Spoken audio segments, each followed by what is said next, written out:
ನಿರಾಕಾರ ಗುರು ಗುರುರೇ ನಿರ್ಗುಣ, ಗುರು ಸೃಷ್ಟಿಕಾರ ಗುರು ವಿಶ್ವಂಬರ, ಗುರುವಿನ ವೀಣ ನರ ನಾರಾಯಣ, ಗುರು ಚರಿತಾಸೆ ಕರ ಪಾರಾಯಣ. ಎಲ್ಲ ಸ್ವಾಮಿ ಸಮರ್ಥರ ಭಕ್ತಾದಿಗಳಿಗೂ ನಿಮ್ಮನೆ ಹುಡುಗ ಸಂತೋಷ್ ಪತಂಗಿ ಮಾಡುವ ನಮಸ್ಕಾರಗಳು. ವೀಕ್ಷಕರೇ, ನನ್ನ ಪ್ರತಿಯೊಂದು ವಿಡಿಯೋ ಪ್ರತಿಯೊಬ್ಬ ವೀಕ್ಷಕನಿಗೂ ಒಂದೊಂದು ಉತ್ತರ ಕೊಡುತ್ತೆ ಅಂತಂದರೆ ಅದು ಸ್ವಾಮಿ ಸಮರ್ಥರು ನನಗೆ ಕೊಟ್ಟ ಭಿಕ್ಷೆ. ಸುಮಾರು ಜನ ಹೇಳ್ತಾರೆ, ಸಂತೋಷಣ ನೀವು ಮಾಡುವಂಥ ವಿಡಿಯೋಗಳಲ್ಲಿ ನಮ್ಮ ಪ್ರಶ್ನೆಗಳಿಗೆ ಸ್ಪಾಟಲ್ಲಿ ಉತ್ತರ ಸಿಗ್ತವೆ, ನಾವು ಇದನ್ನು ಮಾಡಬೇಕು ಅನ್ನೋ ಒಂದು ಫೀಲಿಂಗ್ಸು ನಮಗೆ ಬರುತ್ತೆ. ಏನು ಹೇಳ್ಬೋದು ಹೇಳಿ, ಇದೆಲ್ಲ ಕೇಳಿದಾಗ ತುಂಬ ಅದ್ಭುತ ಅನಿಸುತ್ತೆ, ತುಂಬ ಖುಷಿನೂ ಅನಿಸುತ್ತೆ. ಇವತ್ತು ನಾನು ಹೊರಟ ವಿಚಾರ ಪೂರ್ವಿಕರ ಸೇವೆ, ಅದರಿಂದಾಗುವ ಸಮಸ್ಯೆ. ಗಮನಿಸಿ, ನೀವು ಈ ಥರ ಸಮಸ್ಯೆಗಳು ಯಾರ್ಯಾರ ಮನೆಯಲ್ಲಿದೆಯೋ ಅವರೊಂಚೂರು ಇದ್ರ ಬಗ್ಗೆ ಗಮನಿಸಿ. ಈ ಯಾರ್ಯಾರು ನಮ್ಮನ್ನು ಬಿಟ್ಟು ಅಗಲಿರ್ತಾರೋ, ತಂದೆ ತಾಯಿ ಆಗಲಿ, ಅಕ್ಕ ತಮ್ಮ ಅಣ್ಣ ತಂಗಿ ಯಾರೇ ಇರಲಿ, ಅವರಿಗೆ ನಮ್ಮಿಂದ ಮುಕ್ತಿ ಸಿಕ್ಕಿರುತ್ತೆ. ಆದರೆ ಈ ಅವರ ಅಲೆದಾಟ ನಮ್ಮ ಮನೆ ಸುತ್ತಮುತ್ತನೇ ಇರುತ್ತೆ.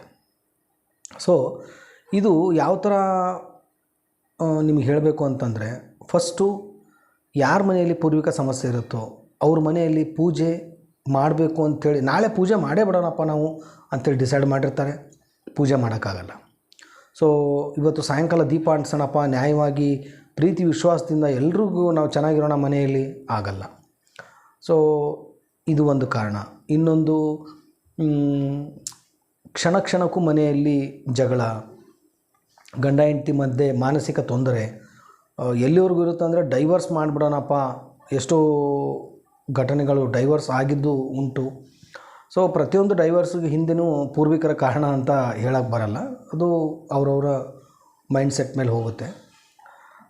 ಹೀಗಿರುತ್ತೆ. ಆಮೇಲೆ ಮನೆಯಲ್ಲಿ ಎಷ್ಟೇ ತಂದರೂ ಕೂಡ ಸಮಂಜಸವಾಗಿರ್ತಕ್ಕಂಥ ಅದರದ್ದು ಬಳಕೆ ಆಗ್ತಾ ಇರಲ್ಲ. ರೇಷನ್ ಎಷ್ಟೋ ತಂದಿರ್ತೀವಿ, ಆ ರೇಷನ್ ಹೆಂಗೆ ಖಾಲಿ ಆಗುತ್ತೆ ಅಂತಲೇ ಗೊತ್ತಾಗಲ್ಲ. ಮತ್ತು ಏನಪ್ಪ ಅಂದರೆ, ಹಚ್ಚಿರ್ತಕ್ಕಂಥ ದೀಪ ಎಣ್ಣೆ ಎಲ್ಲ ಇರುತ್ತೆ, ಕ್ಷಣ ಮಾತ್ರದಲ್ಲಿ ಶಾಂತವಾಗೋದು, ಒಂಥರ ಕೆಟ್ಟ ವಾಸನೆ ಬರೋದು ದೀಪ ಬರ್ನ್ ಆದಾಗ. ಈ ಥರ. ಮತ್ತು ಇನ್ನೊಂದು ಏನಪ್ಪ ಅಂತಂದರೆ, ಏನೇ ಮಾಡಿದ್ರೂ ದುಡ್ಡು ಮನೆಯಲ್ಲಿ ನಿಲ್ಲಲ್ಲ, ಆವಾಗ ಬರುತ್ತೆ ಆವಾಗ ಹೋಗ್ಬಿಡುತ್ತೆ. ಈ ಥರ. ನಾವು ಏನಾದರೂ ಈಗ ಅಂದ್ಕೊಳ್ಳಿ, ತಿರುಪತಿಗೆ ಹೋಗಬೇಕು, ಮತ್ತೊಂದು ಹೋಗಬೇಕು, ದೇವರ ಕಾರ್ಯಗಳಲ್ಲಿ ಯಶಸ್ಸು ಸಿಗಲ್ಲ. ಇದಕ್ಕೆ ಕಾರಣ ಪೂರ್ವಿಕರು ಅವರಿಗೆ ನಾವು ಯಾವುದೇ ಸೇವೆ ಮಾಡದೇ ಇರೋದು. ಇದು ಸುಮಾರು ಕಾರಣಗಳು ಇನ್ನೂ ಇವೆ. ಎಲ್ಲನೂ ಹೇಳೋಕ್ಕಾಗಲ್ಲ. ನಿಮಗೇನು ಹೇಳೋದು ಇಂಟೆನ್ಷನ್, ಇದನ್ನು ಯಾವ ಥರ ಮಾಡಬೇಕು ಅನ್ನೋದು ಅಂತಂದರೆ, ಸಾಮಾನ್ಯವಾಗಿ ಸ್ವಾಮಿ ಸಮರ್ಥರ ಸೇವೆಯಲ್ಲಿ ಪೂರ್ವಿಕರಿಗೆ ಸಂಬಂಧಪಟ್ಟಂಗೆ ಇದೆ. ಅದು ಪಿತೃ ಸೂಕ್ತ ಅಂತ ಒಂದು ಮಂತ್ರ ಬರುತ್ತೆ, ಅದನ್ನು ಪಠನ ಮಾಡೋದು. ಒಂದು 10 ನಿಮಿಷ ನಮ್ಮ ಪೂರ್ವಿಕರ ಫೋಟೋ ಮುಂದೆ ನಿಂತ್ಕೊಂಡ್ಬಿಟ್ಟು ಆ ಮಂತ್ರ ಹೇಳಿ ಒಂದು ಅಗರಬತ್ತಿ ಅಂಟಿಸೋದು. ಆಮೇಲೆ ಅಮಾವಾಸ್ಯೆ ದಿವಸ, ಹುಣ್ಣಿಮೆ ದಿವಸ ಒಂದು ನಾವೇನು ನೈವೇದ್ಯ ಮಾಡಿರ್ತೀವೋ ಒಂದು ನೈವೇದ್ಯನ ನಮ್ಮ ಪೂರ್ವಿಕರಿಗಂತ ತೆಗೆದಿಡೋದು.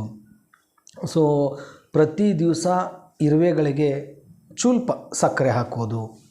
ಆಮೇಲೆ ಇನ್ನೊಂದು ಏನಪ್ಪ ಅಂತಂದರೆ, ಪ್ರತಿ ದಿವಸ ನಾನಂತೂ ನಮ್ಮ ಮನೆಯಲ್ಲಿ ನಾನು ಕಂಪಲ್ಸರಿ ಇದನ್ನು ಮಾಡೇ ಮಾಡ್ತೀನಿ.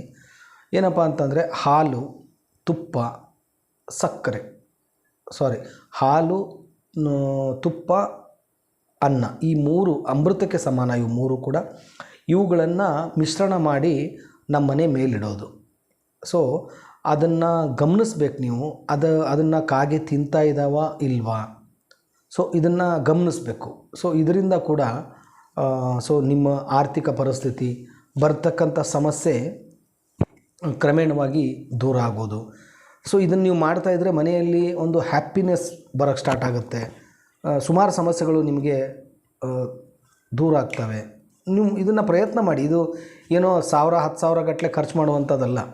ಮತ್ತು ಇನ್ನೊಂದು ಏನಾಗೋಗುತ್ತೆ ಅಂತಂದರೆ ನಮ್ಗೆ ಈ ಸಮಸ್ಯೆ ಇದೆ ಅಂಥೇಳಿ ನೀವು ಯಾರೋ ಹತ್ರನೋ ಕೇಳಕ್ಕೆ ಹೋಗ್ತೀರಾ, ಅವರು ಹೋಮ ಹವನ ಮತ್ತೊಂದು ಮಾಡಿ ಅಂತ ಹೇಳ್ತಾರೆ. But is one simple remedy.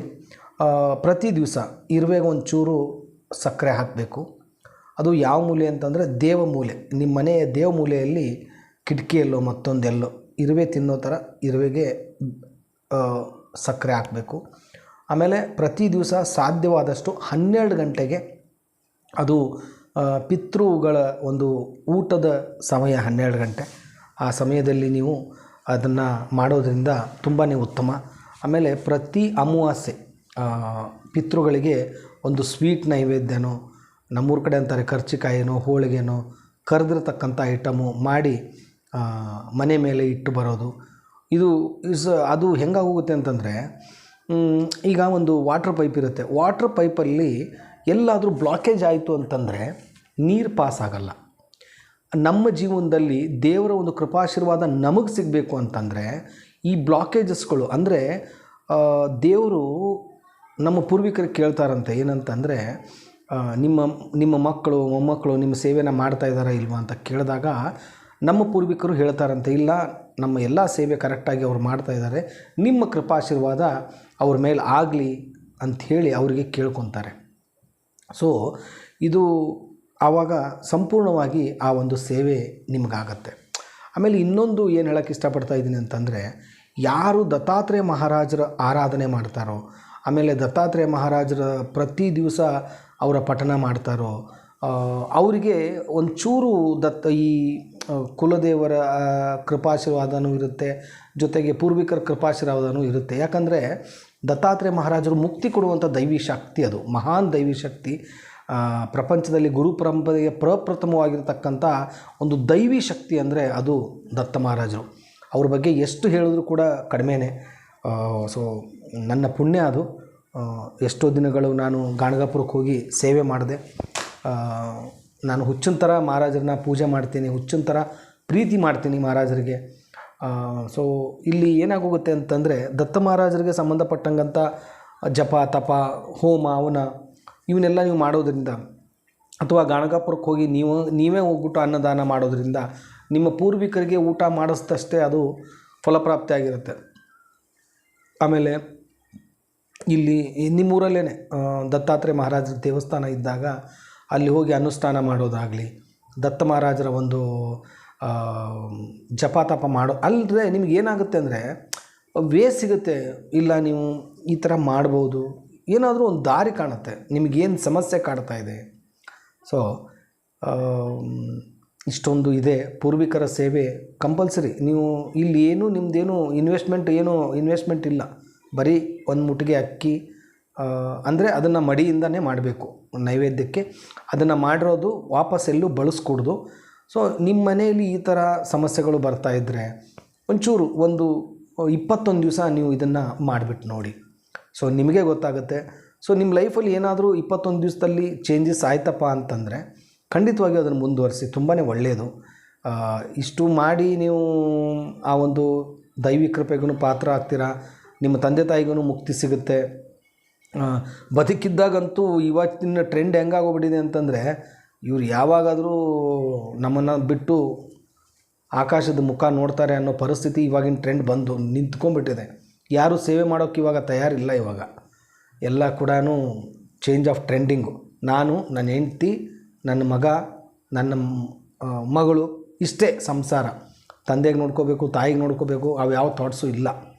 So ಇವಾಗಲೂ ಕೂಡ ಹೇಳ್ತಾ ಇದ್ದೀನಿ, ನಾನು ಇವತ್ತು ಕೂಡ ನನಗೆ ನೋವಿದೆ. ನಾನು ಸಾಧ್ಯವಾದಷ್ಟು ನಮ್ಮ ತಾಯಿ ಸೇವೆ ಮಾಡಿದ್ದೀನಿ. ಬಟ್ ಇವಾಗ ಮಾಡ್ತೀನಿ ಅಂತಂದ್ರೂ ನಮ್ಮ ತಾಯಿ ಸಿಗೋಕ್ಕೆ ಸಾಧ್ಯ ಇಲ್ಲ. ಮುಗಿದೋಗಿರೋ ಕತೆ ಅದು, end of the chapter. But ಇವತ್ತು ನಮ್ಮ ಸೀರಿಯಲ್ ನೋಡಿದಾಗ ಸುಮಾರು ಜನ ನಮ್ಮ ತಾಯಿ ಜೊತೆ ಇದ್ದವರು ಖುಷಿ ಪಡ್ತಾರೆ. ಸೊ ಅದು ನಾನು ಅನ್ಕೋತೀನಿ, ಇವತ್ತು ಸೀರಿಯಲಲ್ಲೇ ಆ್ಯಕ್ಟ್ ಮಾಡೋಕ್ಕಿಂತ ಮುಂಚಿತವಾಗಿ ನಮ್ಮ ತಾಯಿ ಇದ್ದರೆ ಎಷ್ಟು ಖುಷಿ ಪಡೋರಲ್ಲ ಅನ್ನೋದು ಫೀಲಿಂಗ್ಸು ಎಷ್ಟೋ ಸಾರಿ ಕಣ್ಣಲ್ಲಿ ನೀರು ಹೋಗಿರೋ ಇನ್ಸಿಡೆಂಟು ಉಂಟು. So okay. ಸೊ ಒಂದು ಪೂರ್ವಿಕರ ಸೇವೆ ಬಗ್ಗೆ ಇವತ್ತಿನ ದಿನ ನಿಮ್ಗೆ ಹೇಳಿದ್ದೀನಿ ನಾನು. ಈ ವಿಡಿಯೋ ಖಂಡಿತವಾಗಿಯೂ ಎಲ್ರಿಗೂ ಶೇರ್ ಮಾಡಿ. ಯಾಕಂತಂದರೆ ಸೊ ನಿಮಗೆ ಮತ್ತೊಬ್ಬರ ಸಮಸ್ಯೆನ ಬಗೆಹರಿಸುವಂಥ ಶಕ್ತಿ ಇರದೇ ಇರ್ಬೋದು, ಬಟ್ ಈ ಮಾತಲ್ಲಿ ಏನೋ ಒಂದು ಯಾರಿಗೋ ಒಂದು ಪರಿಹಾರ ಸಿಗುತ್ತೆ, ಏನೋ ಒಂದು ದಾರಿ ಕಾಣುತ್ತೆ ಅನ್ನೋದಷ್ಟೇ ನನ್ನ ಒಂದು ಇಂಟೆನ್ಷನು, ಒಂದು ಆಸೆ. ಸೊ ಯಾರ್ಯಾರು ನನಗೆ ಸುಮಾರು ಜನ ಕಮೆಂಟ್ಸ್ ಮಾಡ್ತಾಯಿದ್ದಾರೆ. ಸೊ ಕಮೆಂಟ್ಸು ಮಾಡಿ, ಬೇಡ ಅಂತ ಹೇಳಲ್ಲ, ಬಟ್ ಏನೇ ಸಮಸ್ಯೆ ಇದ್ದರೂ ನೀವು ನಂಗೆ ಫೋನ್ ಮಾಡಿ. ನೀವು ಅದನ್ನು ಮೆಸೇಜ್ ಹಾಕೋದ್ರಿಂದ ನನಗಲ್ಲಿ ಗೊತ್ತಾಗಲ್ಲ, ನನಗೆ ಅಷ್ಟು ಪೇಷನ್ಸು ಇರಲ್ಲ, ಅಷ್ಟು ಟೈಮು ಇಲ್ಲ. ದಯಮಾಡಿ ನನ್ನ ವಾಟ್ಸಪ್ ನಂಬರ್ಗೆ ನಿಮ್ಮ ಸಮಸ್ಯೆನ ಹಾಕಿ.